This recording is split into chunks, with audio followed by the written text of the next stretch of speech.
channel. In this video we're going to discuss the most important events that took place during the previous 12 hours. We have lots of very interesting updates, so let's start. And first we're going to talk about the conflict on the territory of Ukraine, where during the previous night between the 19th and the 20th of June of 2026, both sides attacked each other with drones.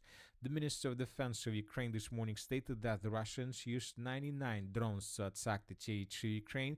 As of the previous report, the Minister of Defense of Ukraine stated that the Russians yesterday used just 90 drones. So as you can see, these numbers are very small, which means that the Russians began concentration and accumulation of drones before the next massive attack, which most likely is going to take place within the next 2 or 3 days.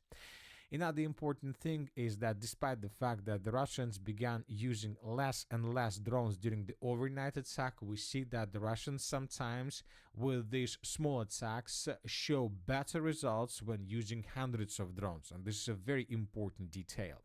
As of the previous night, the Russians managed to deal significant damage to the Ukraine's logistics and fuel infrastructure.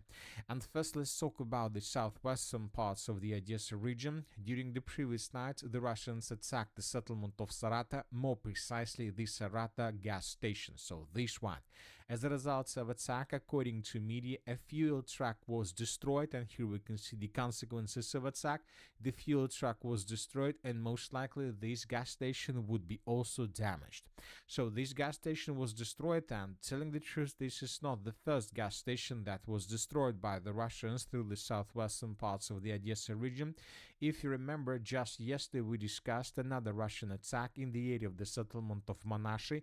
Here we have another gas station, not the gas station, but here we have something like a parking site, and here we can see how a civilian was moving along this area, and he was filming another fuel truck that was destroyed as a result of the Russian attack. So as you can see, just during the previous 2 days, the Russians destroyed several fuel trucks and damaged several gas stations in this area, which means that currently the Russians probably managed to establish complete drone control over the territory without any chances for the Ukrainians to establish the normal logistics in this area and normal fuel supply of this part, and the most important, a normal transit through this territory in the direction of the mainland.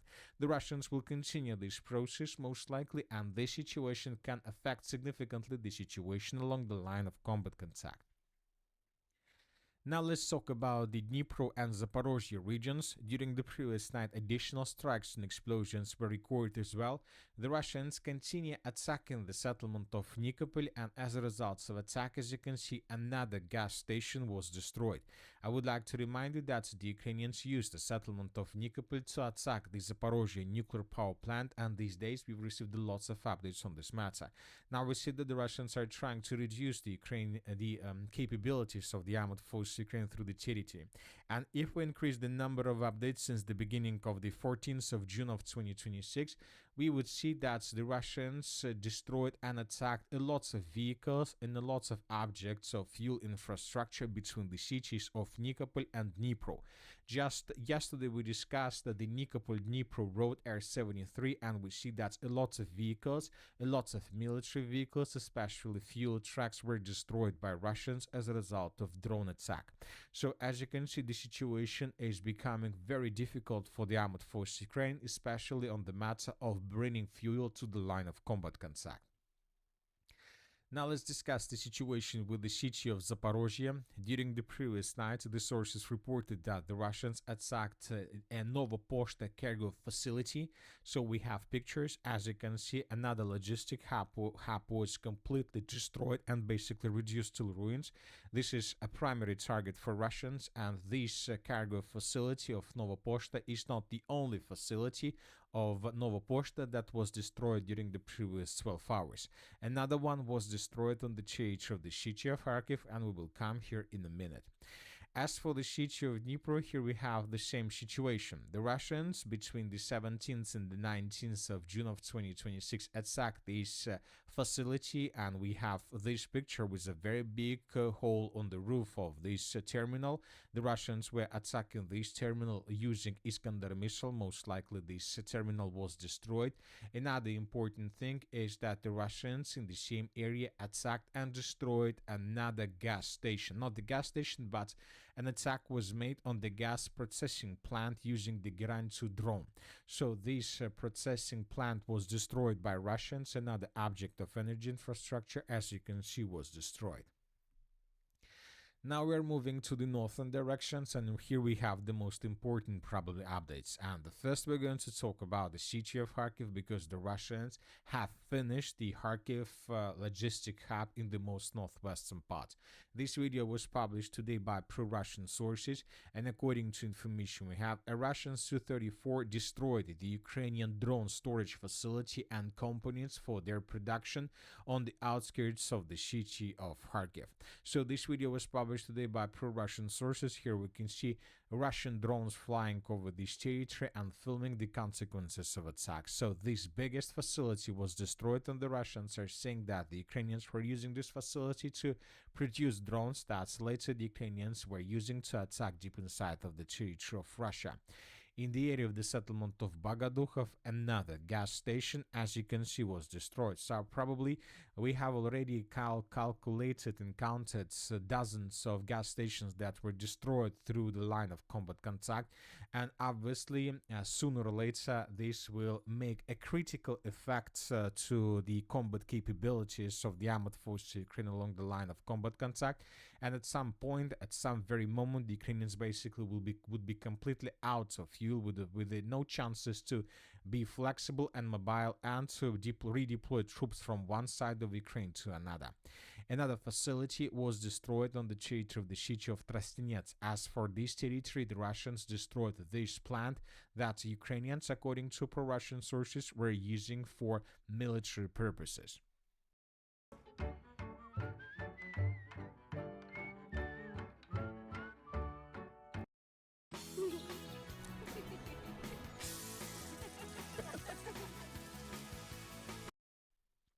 Another important thing is that the Russians, as you can see right now, destroy everything along the line of combat contact. So basically the Russians created something like a corridor with 110 kilometers from the line of combat contact deep inside of the territory, Ukraine, just 100. And as you can see, despite the fact that the Ukrainians these days usually attack deep inside of the territory of Russia, the Russians attack only just 100 kilometers deep inside of the territory of Ukraine. The Russians are not attacking anything deeper, which means that we haven't received anything probably since the beginning of this year, plus minus more or less, from the western parts of Ukraine. The Russians stopped attacking this territory because either the Russians don't have these possibilities, or they don't think that this is something that's needed to be done right now. At the same time, the Russians attacked the territory of the northwestern parts of Ukraine in the area of the city of Kiev, and this is a very interesting situation and a focal point for the president of Ukraine, Zelensky, who during the previous 24 hours issued a very interesting ultimatum to the president of the Republic of Belarus. Zelensky stated he threatens to launch strikes on Belarus. He claims that there is equipment deployed in Belarusian towers along the borders with Ukraine that adjust Russian strikes on Ukraine. I give a week to withdraw it, otherwise we will do it ourselves. He also called Belarus one of the main suppliers of fuel for the Russian army and said that Lukashenko can't stop this. So what Zelensky is talking about? He says that there is a large line of equipment established along the border between the Republic of Belarus and Ukraine. We are talking about this territory, and when the Russians launch drones, let's say from the area of the Bryansk region, usually these drones fly along the border because the Russians have a stable signal with these drones from the territory of the Republic of Belarus, and these drones can get almost till the most western parts of Ukraine, to the territory of the city of Kovel, and attack any target without any problems. And also using these drones, the Russians, and using this equipment, the Russians coordinate drones and missiles when the Russians attack this capital of Ukraine, the city of Kiev. And as we can see, the Ukrainians are not able to do anything with this. So that is why it has become a focal point and decisive moment for the President of Ukraine, Zelensky, either Ukraine will force the Belarusians to move this equipment from this area or to destroy this equipment, or the Ukrainians would suffer significant problems when talking about the city of Kiev, because the Russians would continue improving these tactics. And this is the reason why the president of Ukraine issued an ultimatum to the president of the Republic of Belarus to remove this equipment. And he also noted that if the president of Belarus doesn't remove the equipment, then the Ukrainians would attack oil refineries. One of them is located on the territory of Mozyr region, almost along the border with Ukraine.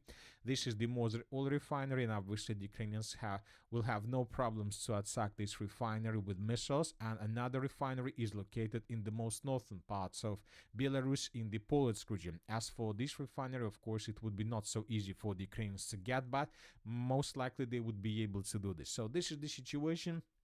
The Republic of Belarus has 10 days to make this decision, but most likely the ultimatum of the president of Ukraine would be rejected, and then we might see another wave of escalation, but this time not just between Ukraine and the Russian Federation, but between Ukraine and the Republic of Belarus. So let's wait and see what is going to happen next, but we need to understand that the Republic of Belarus has a nuclear weapon. Kærgården 12 kroner. Kobærbrød kun 10 kroner. Gå i Netto.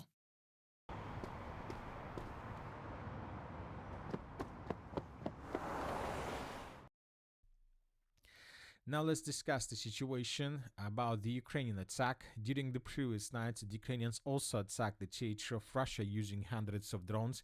The pro-Ukrainian sources reported that the Ukrainians used 250 drones to attack deep inside of the territory of Russia. The Russians stated that during the night they destroyed 187 drones. The sources reported that the Ukrainians were mainly attacking the territory of Crimea, and we have a lot of videos on this matter.